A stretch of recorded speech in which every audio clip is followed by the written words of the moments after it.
Hello and welcome to the United Stands. Jose Mourinho has been at it in the press. Two really big things to talk about, actually. One we'll talk about a little bit later. Obviously, this surprise shock addition to the Manchester United team that we're going to see over the summer. Also, Anthony Martial left out of the French squad. We'll be talking about that. For me, that's on Mourinho. We'll pick up on that in a minute. And also, Pep Guardiola has signed a new contract that keeps him at Man City till 2021. And United fans are using that as another reason to get on Mourinho's back. Right or wrong, I don't know. But let's get into the main thing. Remember, get involved, give us your comments, and we'll try and interact with them as much as possible. But this edition, this surprise edition, I can tell you now, somebody actually got it right. I think it was Minnie Diver. He said it looks like Frank Lampard who's been on the sunbeds too long, because it's obviously, it is Frank Lampard, and we've just took all the colour out of it, so it's a black image of Frank Lampard. The reality is that it is Frank Lampard, because this is to do with what Jose Mourinho has said. I think it was in Record or something like that, speaking about his assistant manager. Now, we had this nonsense at the weekend that it was going to be Kieran McKenna, and that's just not materialised at all, because Mourinho never said it was going to be him, the under-18s coach. He said it was going to develop Carrick. However, what's come out this afternoon is that Mourinho's going to bring in coach, assistant, maybe two, but certainly one of his own. And he doesn't like, let me get the words right, he doesn't like trained coaches that haven't been moulded by him. So he's going to, this is the exact words, I'm going for somebody who's worked with me before but can't say the name because he's still linked to another club. So who is it going to be? We know Rui Faria is going. Who is it going to be? Who is Jose Mourinho bringing in that's worked with him before as his new sort of assistant or one of his coaching teams? Now, I find that really interesting. Martial is on the standby list, says Anthony, which is true. But what about... well, there's three names that come to mind for me. Steve Clarke, who's currently at Kilmarnock, was a very good assistant of Jose's at Chelsea, did okay at West Brom. He's currently at Kilmarnock. I think they were down near the bottom of the league when he took them there. He's took them up to 5th or 6th. So he's a possibility. Varanka, who was at Middlesbrough and is now at Forest. He was assistant coach with Mourinho at Real Madrid. He's another one. And Villas-Boas, who was at Chelsea as a manager, was at Spurs as a manager. He's also another disciple of Jose Mourinho. He's not attached to a club at the moment, though. He's linked to Borussia Dortmund's job, but he was in China up until November last year when he left. He'd previously been the manager of in Russia. I think it was St. Petersburg or something like that. So those are the three names that would come to my mind as being the obvious three, one of those three that he might bring in.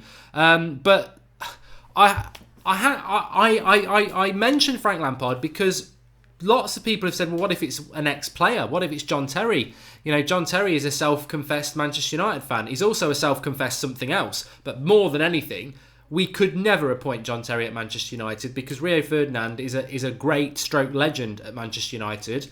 And what happened between Terry and Ferdinand, that would tarnish what Manchester United's all about. So I could never see that. Frank Lampard, I would like at Manchester United, I must admit. Well, actually, you know what? I'd prefer Roy Keane. I'd prefer Paul Scholes, but he's obviously not going to go down that route because he's not worked with those players before. So people who've worked with Mourinho before, if I've got to say somebody, I would say Frank Lampard. Now, I couldn't stand him as a player. This Lampard, Gerrard or Scholes nonsense. For me, it was always Scholes, Gerrard, Lampard. But he's a very good attacking player. Also, what I really like about Lampard is what I've seen him in the punditry over the last year or two. He's a very intelligent guy. He's got a very good analytical brain and he talks a lot of sense. And I would like him at Manchester United. If out of anybody who's worked or played with Mourinho before, that's who I would go with. I don't think it will be Lampard, but I think it will be Clarke, Villas-Boas or Varanka, all of which I can categorically tell you are defensive-minded coaches, which is something that somebody just said in the live comments there, which is spot on. Sohail says it's going to be Villas-Boas. Again, he is defensive coach. Lampard is much more in touch with the modern game than Keane, says Chris. Well, we're never going to get Roy Keane. Roy Keane would be perfect because he's been an assistant coach at Villa and Ireland. He's done a good job. Probably not going to be great as a manager, but he'd give that team a right kick up the arse is what it needs. I saw an interview with Roy Keane, actually. It was on my YouTube feed today, and it was after, it must have been 4 years ago, it was after the first leg against Liverpool in was it the Europa League or something like that, when we were managed by LVG and we got knocked out?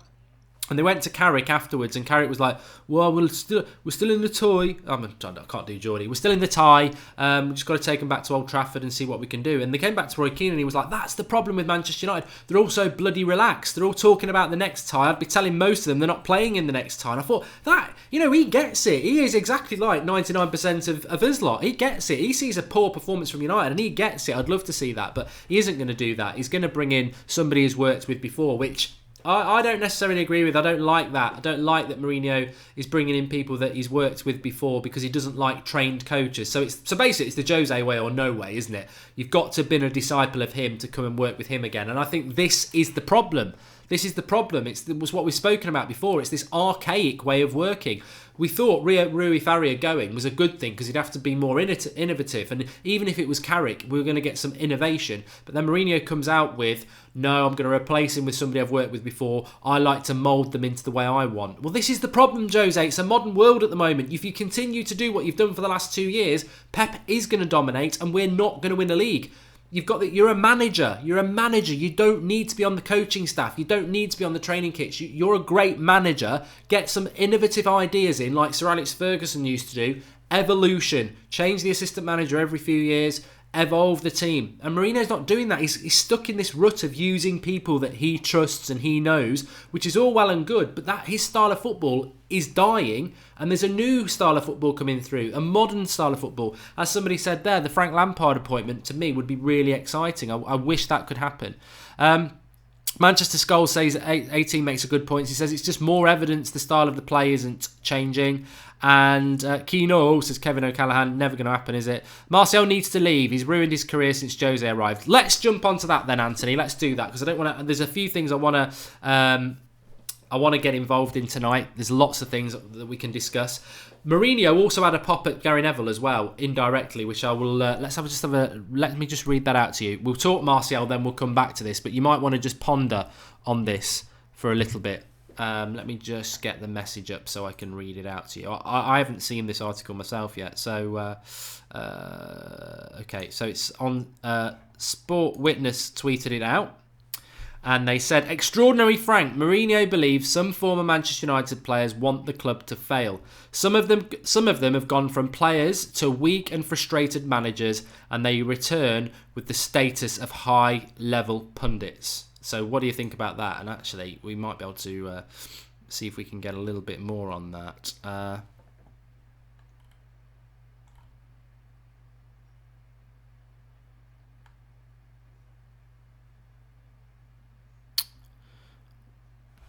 Yeah, so that's that. Okay, so I mean, is that right? Is he right? At the end of the day, I suppose what I'm trying to say is, and we'll come back to that, is he right to be doing that? Is he right to be pinpointing United greats like Gary Neville, which he's clearly talking about there, because Gary Neville's the only one who's been a frustrated manager, I suppose, and they come back as high-level pundits. Is he right to do that? I'll throw that open to you.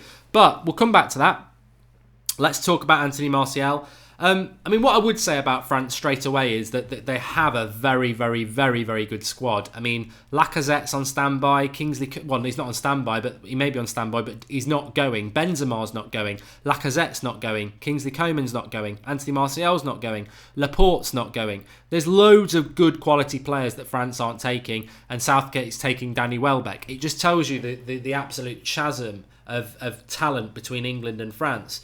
However, Anthony Martial, I knew, would not go to the World Cup. And this is nothing to do with Anthony Martial going to the French World Cup. That's up to them. But he has been in squads this season. If he had been... If the World Cup squad had been picked in January, Anthony Martial would have gone. Because his form up until January was brilliant. He'd scored 3 goals in January in 3 fixtures. He was arguably our outfield player of the season again. Then we signed Sanchez, and Mourinho messed him up. Absolutely messed him up.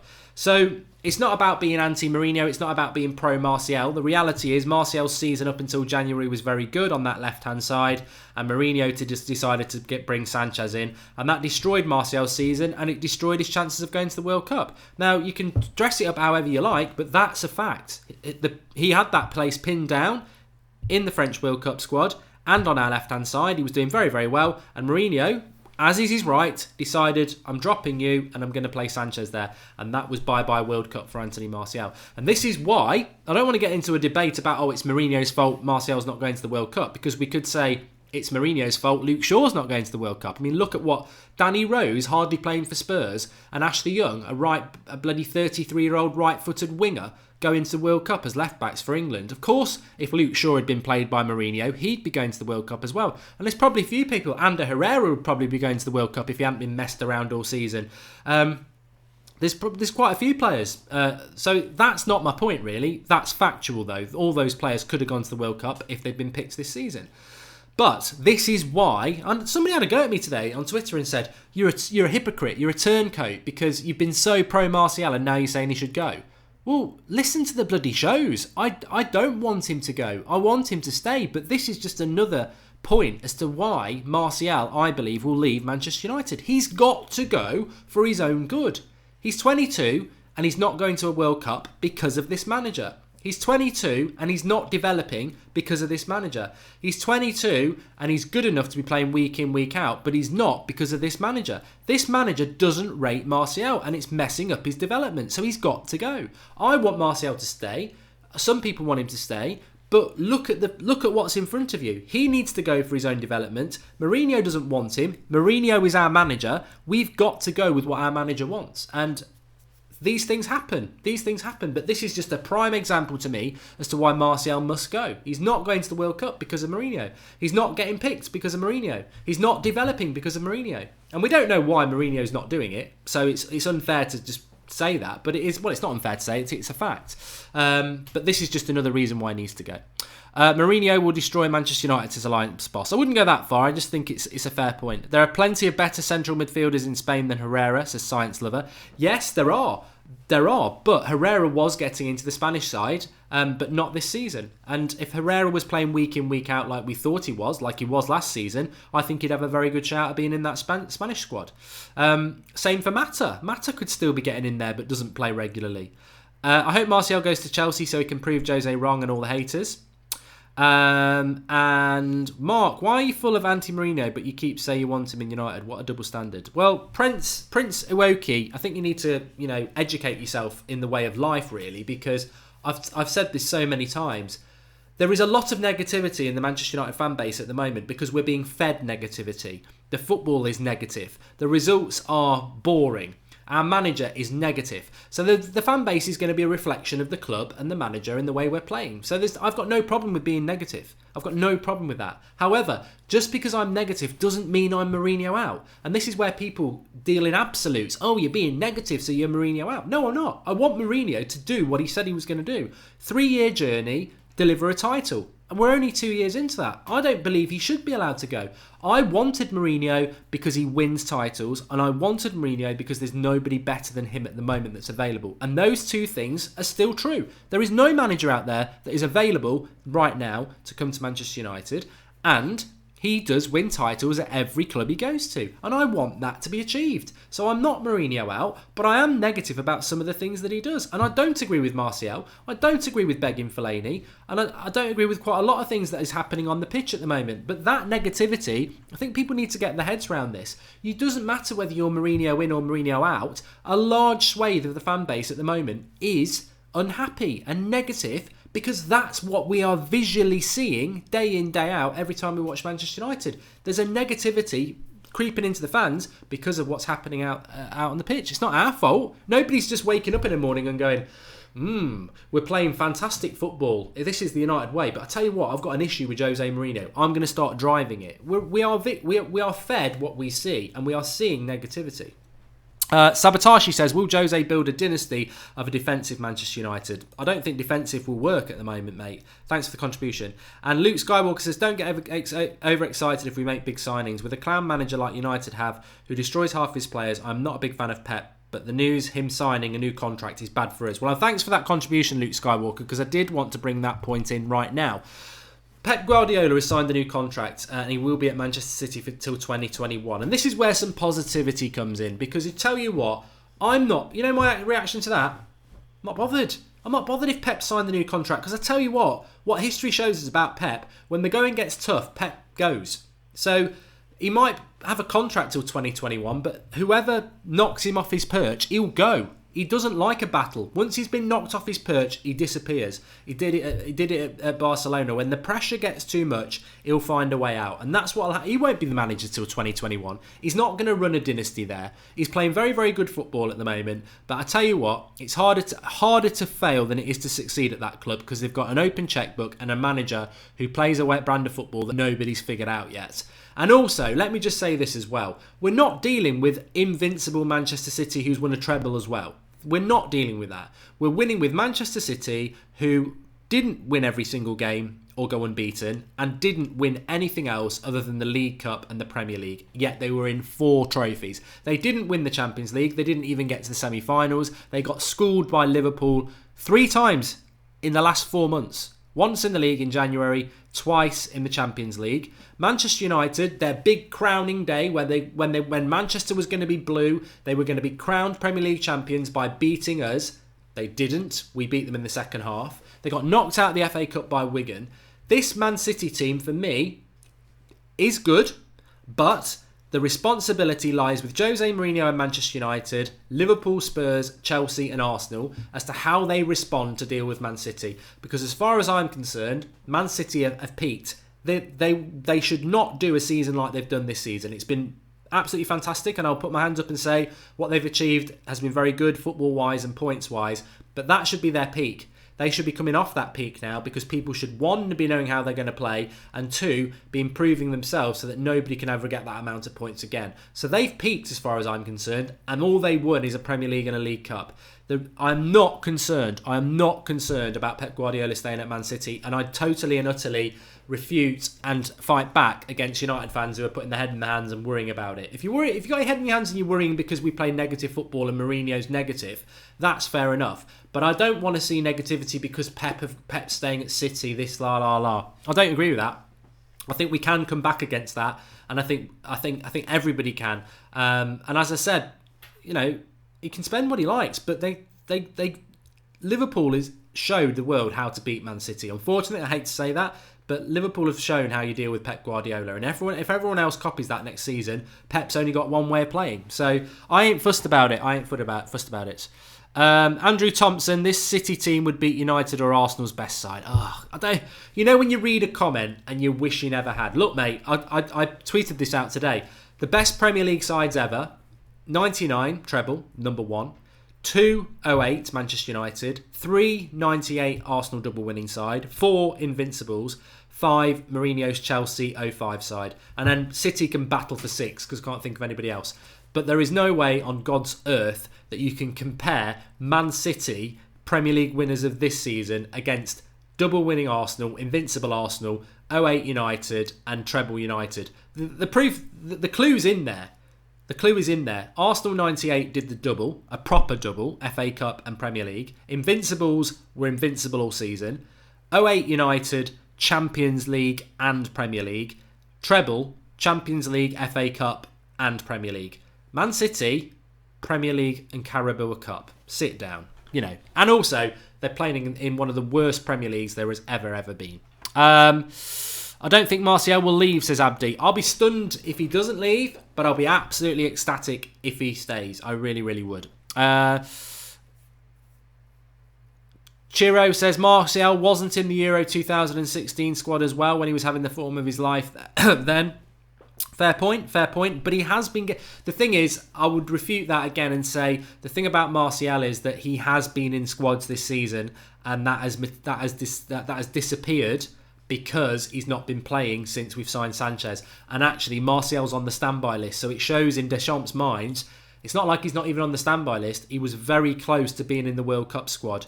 What would have got him in?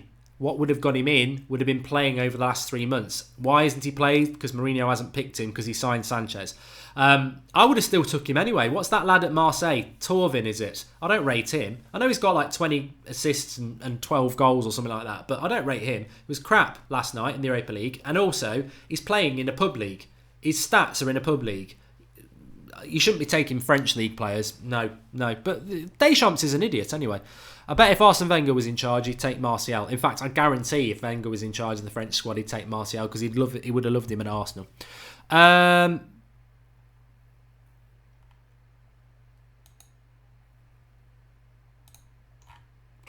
Right, Martial, far times the player than Lamar and Mbappe is. It's an absolute disgrace how he's not in the world squad.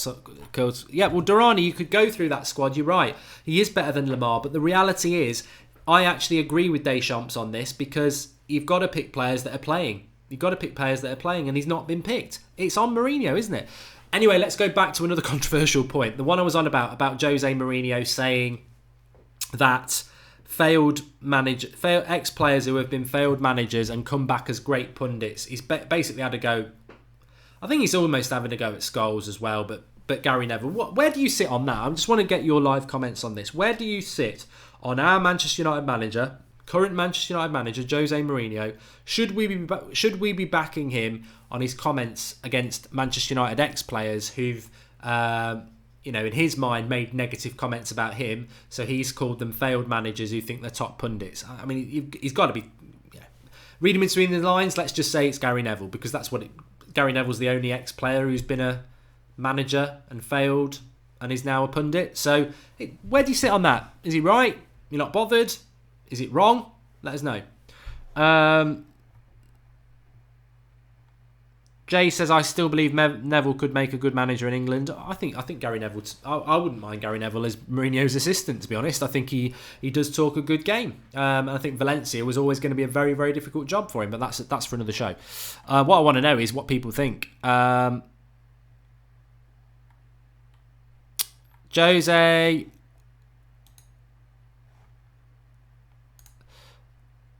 Back Jose says, bad Brad, thank you. And...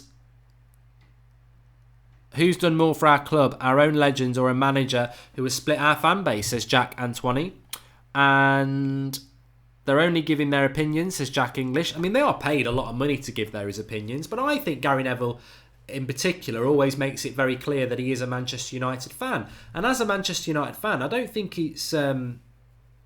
I just think it's like what we do, don't we? I'm not Mourinho out. I know some of you aren't, but it doesn't. The negativity is fed to us by Mourinho and Manchester United at the moment. We can't dress it up anyway. We all love the club. We all want it to be successful, but the negativity, like I say, we're not waking up in the morning wanting to be negative.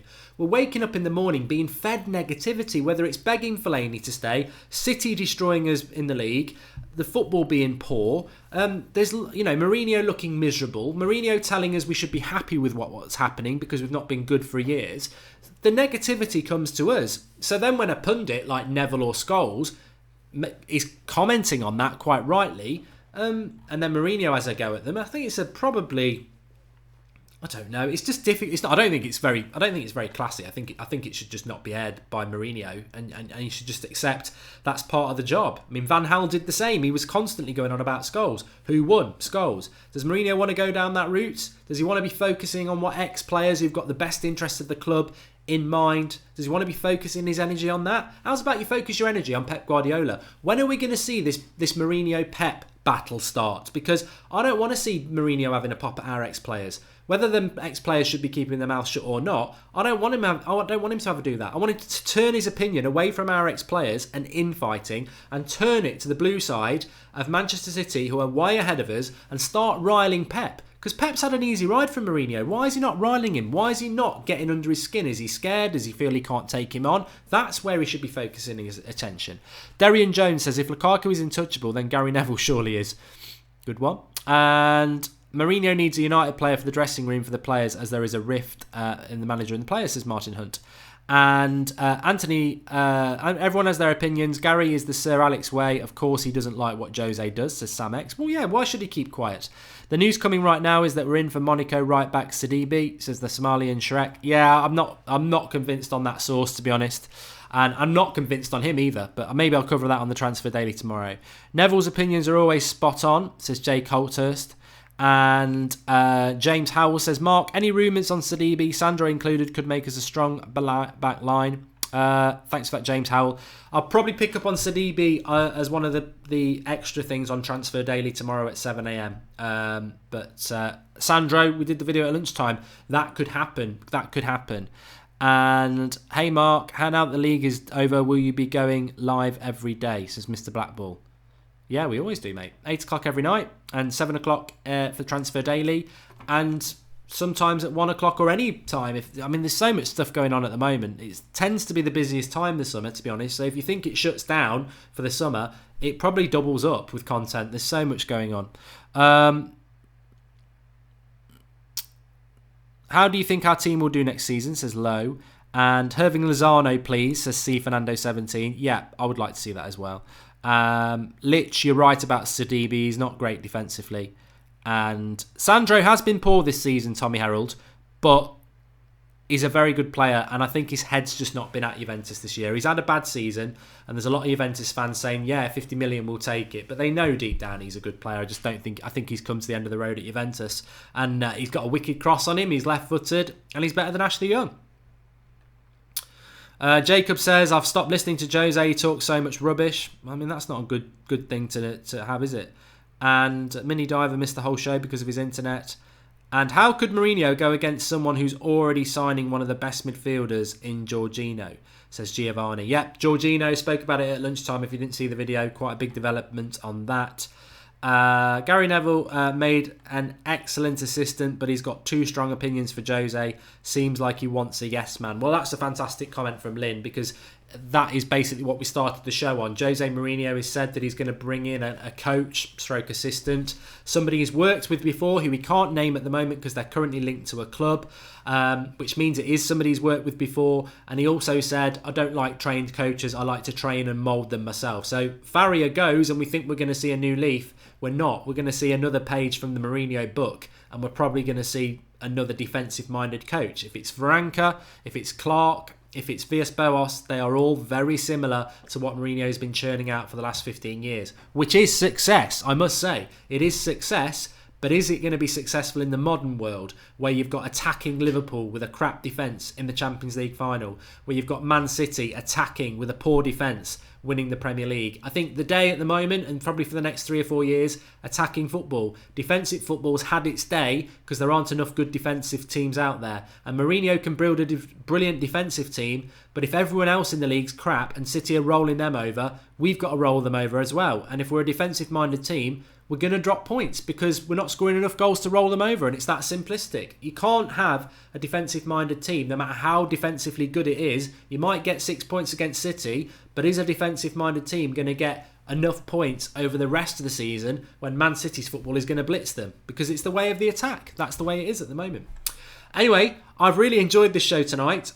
Please do drop a like on the video and get your comments in below if you're not watching live. Big topics, lots to discuss. It's Thursday night as well, so it's our live Q&A on the Patreon page. The link is in the video description. It's literally $2 a month to sign up, which is less than a pint of beer. We do a live Q&A on Thursday every Thursday. We do a quiz night every Tuesday, and then the Robbie Ramble goes up on there as well, where I go on a walk with Robbie and have a bit of a ramble. So you're getting 3 videos a week, which is, well, however many a month, for $2 a month. It's a pittance, and also it's a nice little live comments on there, and we can take your questions. So we're going to the Q&A there on the Patreon page if you want to join us. Link in the video description for that. And actually, it's quite a buzzing show, isn't it? So we'll take some of this onto there, and some of my negativity we'll take onto there apparently. Anyway, thanks everyone for watching. Also back tomorrow, 7 a.m, Transfer Daily. I'll see you on the Patreon page for the Q&A if you're going to come over and join us. And if not, 7 a.m. tomorrow for the Transfer Daily. Unless something else happens tonight and we go live again. Speak to you all soon.